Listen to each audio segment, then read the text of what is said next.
신앙생활의 필수적인 4대 삶. 요한계시록 1장 17절에서 20절 말씀. 신앙생활의 필수적인 4대 삶. 본문은 사도 요한이 예수님의 환상을 보고 난 후 있었던 일을 언급한 내용이다. 이 본문은 신앙생활의 필수적인 4대 삶에 대한 교훈을 준다. 1. 제물이 되려는 삶.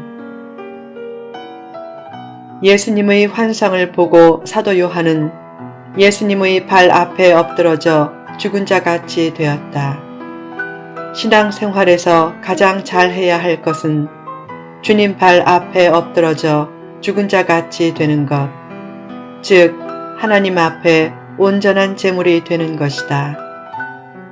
주님 발 앞에 엎드러져 죽은 자 같이 되면 바로 그때 새롭게 일어설 수 있는 신비한 능력을 얻게 된다. 구약시대에 하나님 앞에 제사 드릴 때는 반드시 제물이 필요했다. 제물이 없는 제사는 있을 수 없었다. 중요한 것은 그 제물이 어떤 제물이냐 하는 것이다. 언뜻 생각하기에 제물이 살아있으면 더 싱싱하고 좋을 것 같지만 제물은 반드시 죽어야 한다. 제물이 제단 위에서 활개를 친다면 결코 좋은 모습이 아니다. 흔히 교회를 말할 때 하나님의 제단이란 표현을 많이 쓴다. 그런데 오늘날 교회를 보면 하나님의 제단은 있는데 제물은 잘 보이지 않는다. 제물이 있어도 제물이 죽지 않고 펄펄 살아있는 경우가 많다. 제단 위에 놓인 제물이 살아있으면 하나님은 그 제사를 죽은 제사로 보시고 제단 위에 놓인 제물이 죽어 있으면 하나님은 그 제사를 산 제사로 보신다. 성도에게 가장 중요한 일은 성공하는 일이 아니라 제물이 되는 일이다. 온전한 제물이 될 때 하나님은 그 예배를 신령과 진정으로 드리는 예배로 기쁘게 보시고 축복의 문을 활짝 열어주실 것이다. 2. 두려움이 없는 삶. 예수님은 예수님의 환상을 보고 엎드러진 사도 요한에게 오른손을 얹고 말씀하셨다. 두려워하지 말라. 나는 처음이요 마지막이니 곧 살아있는 자라. 내가 전에 죽었었노라. 볼지어다 이제 세세토록 살아있어 사망과 음보의 열쇠를 가졌노니. 이 구절에서 나는 처음이요 마지막이니 란 말은 예수님이 모든 상황을 주관하신다는 말씀이고, 사망과 음보의 열쇠를 가졌다는 말은 예수님이 살아계신 능력의 하나님이란 말씀이다. 그런 예수님을 믿기에 성도는 두려워하지 말아야 한다. 요한계시록 21장 8절에는 이런 말씀이 있다. 그러나 두려워하는 자들과 믿지 아니하는 자들과 흉악한 자들과 살인자들과 음행하는 자들과 점술가들과 우상숭배자들과 거짓말하는 모든 자들은 불과 유황으로 타는 못에 던져지리니 이것이 둘째 사망이라. 하나님께서 둘째 사망에 처할 자를 언급하면서 제일 먼저 두려워하는 자들을 언급한 것은 두려워하는 죄가 살인죄나 행음죄나 우상숭배의 죄에 못지않은 큰 죄란 뜻이다. 왜 두려워하는 것이 큰 죄인가? 두려움은 하나님을 작게 보는 태도이기 때문이다. 대개 눈이 큰 사람이나 동물이 두려움도 많은 편이다. 비유적인 의미에서 눈에 뵈는 것이 많으면 두려움도 많아진다. 눈에 사망과 음보의 열쇠를 주신 예수님만 보여야 담대하게 살 수 있다. 대부분의 두려움은 하나님의 품을 떠나 살려고 발버둥치기 때문에 생겨난다. 사는 것에 지나치게 관심을 두면 제대로 살지도 못하고 두려움에 젖지만 예수님을 믿고 죽기를 각오하면 더 이상 죽어야 할 일이나 시험받을 일도 없게 되고 그때 오히려 사는 길이 열린다.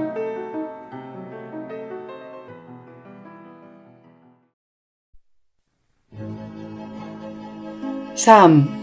증거와 나눔의 삶. 예수님은 사도 요한에게 그가 체험한 일을 기록하라고 했다. 증거로 남기기 위해서였다. 그처럼 자신이 체험하거나 얻은 진리, 환상, 은혜, 축복, 소유 등을 복음을 증거하고 사랑을 나누는 통로나 도구로 사용해야 한다. 성도가 하나님의 은혜를 받게 된 이유는 자신만을 위한 것이 아니라 복음 증거와 사랑 나눔을 위한 것이다. 그런 목적과 방향성이 분명하지 않으면 진정한 의미에서의 하나님의 축복도 주어지지 않는다. 월간 새벽기도, 즉 월세기 사역은 약 200페이지의 책을 한 권에 1,000원만 받고 선교 차원에서 보급하는 것이기에 말씀으로 은혜를 받고 문서 선교의 비전에 동참하는 성도의 재헌신이 있어야 사역이 지속될 수 있다. 월세기로 은혜 받은 성도들이 자발적으로 헌신해서 은혜 받을 새로운 성도가 생기게 하는 선순환 구조가 이루어질 때 월세기 사역이 잘 지속될 수 있다. 그런 선순환의 역사가 아직은 순조롭지 못하니까 가끔 지인들이 가격을 올려라, 택배비를 받아라, 광고를 유치하라 라고 권고한다. 그러나 정작 필자는 편하게 여긴다. 더 이상 여력이 없으면 여기까지가 하나님의 뜻이다 라고 선포하고 발행을 멈춘 후에 하나님이 인도하시는 새로운 길을 따라 나아가면 되기 때문이다. 복음 증거와 사랑 나눔의 사명만 잃지 않으면 하나님이 필요한 것도 채워주시지만 늘 최적의 길로 앞서 인도하신다. 자신이 가진 꿈과 비전과 일의 목적은 복음 증거와 사랑 나눔을 위해서라는 사실을 잊지 말라. 그런 목적이 빠지면 종교 생활은 일종의 엑스터시로 변질될 수 있다. 사도 요한이 본 환상, 즉 요한계시록은 종교적 엑스터시를 추구하라고 주신 것이 아니다. 종교적 엑스터시를 추구하면 시한부 종말론이 나오고 종말 열병에 빠진다. 종교적 엑스터시는 가장 영적인 모습을 하고 있지만 실제로는 영적으로 가장 해로운 것이다. 사도 요한이 본 환상이 예수님과 복음을 증거하라는 목적으로 주어졌듯이 성도가 요한계시록의 말씀을 듣는 것도 예수님이 재림하실 때까지 복음을 전파하며 성도답게 살겠다는 각오를 새롭게 하려고 들어야 한다. 그런 마음을 가지고 자신이 가진 물질, 재능, 인맥, 지위, 시간 등 모든 것을 활용해 복음 전파 및 사랑 나눔에 최선을 다하는 사람이 종말론에 관한 말씀을 잘 이해하고 종말을 잘 대비하는 사람이다. 4. 교회를 위하는 삶. 사도 요한이 본 환상은 교회의 사자 및 교회와 관련해서 장래에 일어날 일에 대한 환상이다. 늘 요한계시록의 초점은 교회에 있다는 사실을 염두에 두고 요한계시록을 보라. 교회에 일어날 일을 기록하면서 요한계시록에서 말하고자 하는 강력한 메시지는 예수님이 교회와 교회 일꾼들을 붙드시고 보호하신다는 것이다. 하나님은 교회를 무엇보다 소중하게 보신다. 오늘날 교회의 가장 큰 문제는 순수한 교회 사랑이 크게 약해진 것이다.